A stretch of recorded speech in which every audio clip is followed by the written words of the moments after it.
Hello, beautiful awakening beings. How are you doing today? So, I had a moment. Yes, I had a moment. So, as I was watching Medea Goes to Jail, like everybody just watch these movies and never really get the deep message of it. So, and then Medea go to jail. The guy and the girl had deep history, but in reality, he actually did like her. But in the thing inside the movie, they was going through the process, and she was like, it took me all these years and stuff to get away from a man from sexual abusing me and stuff.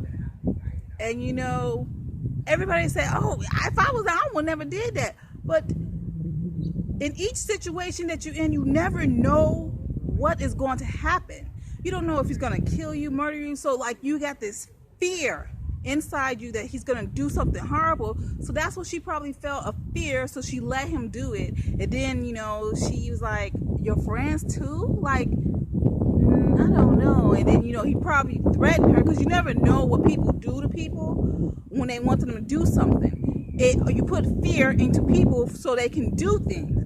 So when you put fear into people, you make them do anything that you please. Yes, a moment. So as I'm watching this, and this whole movie, he feel bad that she got raped, because he's holding on to this, and he feels really bad. He think it's his fault that she's out there on the street doing everything, but in reality, it's not his fault. It's not his fault what she did, but he think that it was his fault, so he feels very bad inside. And then he has a wife, a fiance that he's about to marry in umpteen days. Like, nobody knows, and like, she gets so mad.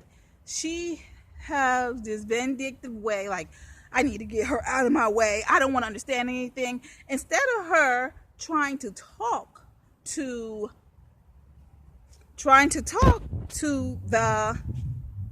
her fiance or husband at the time, her fiance at the moment, she just like, I'm gonna get rid of her regardless. I'm gonna do what I'm gonna do and get rid of her. So when she did that, it backfired on her.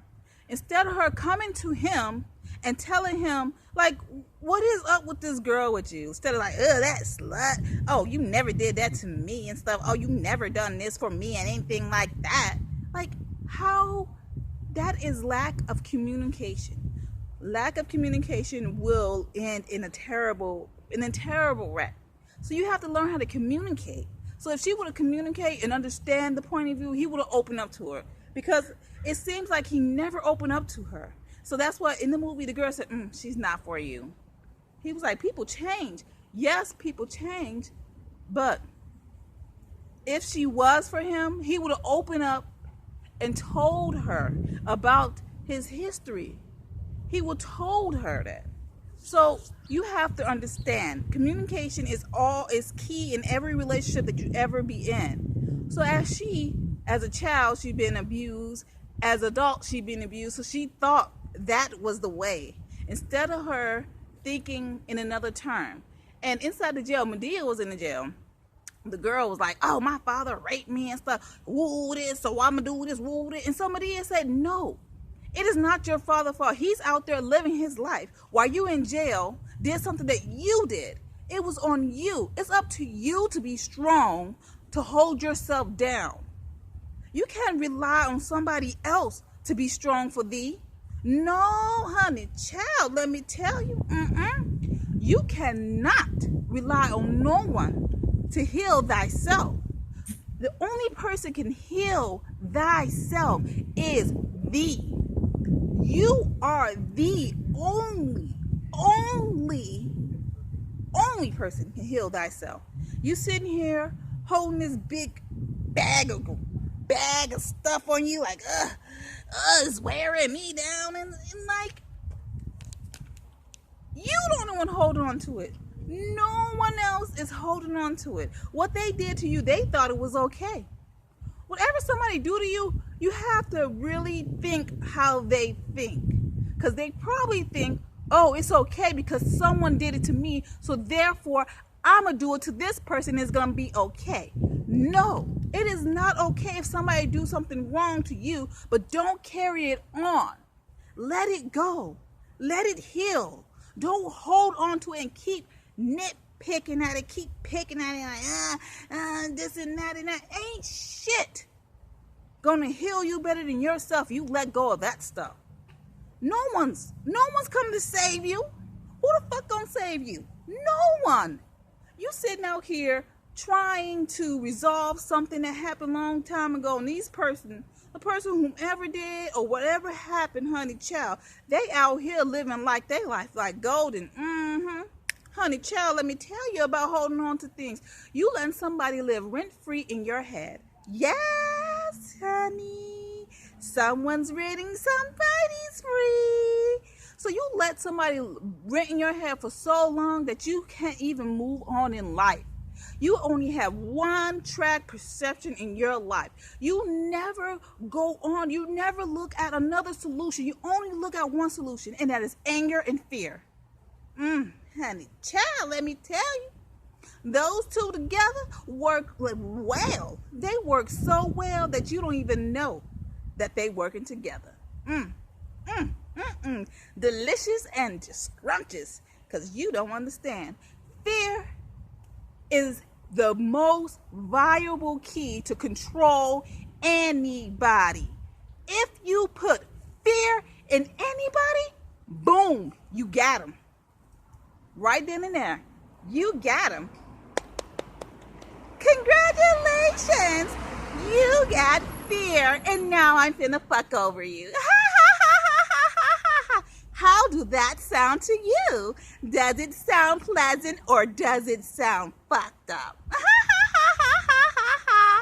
I gave you fear, so now I'm gonna control everything, and I'm gonna be in your head rent-free, and I'm gonna live my life the way I want to live while you live your life miserably and uncomfortable. Congratulations. I hope you love your fear, because I'm happy and you're fearful. Ha. So each moment in your life, you have to overcome fear and anger. If you see something ever in your life and you act with anger, boom, you are afraid of that person. That is a fear in you. Oh, this person doing that, I'm gonna put them down the best way I can. No, anger and fear are the best friends. They've been friends since the day they pop out. Honey child. So you have to learn how to control your anger and control your fear. We are here on the other side of fear. Yes. Come on, honey child. Come on, get on out that fear. Fear is all they use nowadays. News, television, everything they use fear in. As long as they get you hooked on fear, because fear is one addictive motherfucker. Ooh, god damn, it's so delicious. People love fear and anger. That is the most addictive thing ever. People don't think it's an addiction, but it is. It's an addiction, and it's a terrible addiction. You might not know that you have addiction, but it is. You are so afraid to move on because you're afraid that it's something gonna bad happen. Who gives a pancake flipping hot candy baby down? Honey child, who cares? Do it and be happy. Don't regret it. Okay, you did it. Congratulations, you have come over your fear. But in order to come over your fear, you have to challenge it. Everybody's like, oh, I can't be like that. I can't be like, you know, the reason why the person is the way they are because they was brave enough to take on their fear by the horns. It is okay to be afraid, but it is not okay to stay in one place. You have to grow into thee. You have to become more into thee. As long as you stay down in the low energy, you will never be up. You will never see the sun. Trust me. I'm telling you. Along my journey, I used to always say, no, I'm going to stay comfortable like this. This is so too comfortable. Oh, please, don't take my comfort zone away. But your comfort zone will no longer be comfortable because you're going to have this thing in your head like, what the flip are you doing here? Why are we still here? Why are we still lingering? Why? Why are we still here? Ask yourself that question. Why are you still here? And this happened so long ago. Why is B still there? So, always be the kind person. Always be the listener, because you might need that listener one day. And always love thyself. And thank you for watching The Joy of Awakening. Stay time.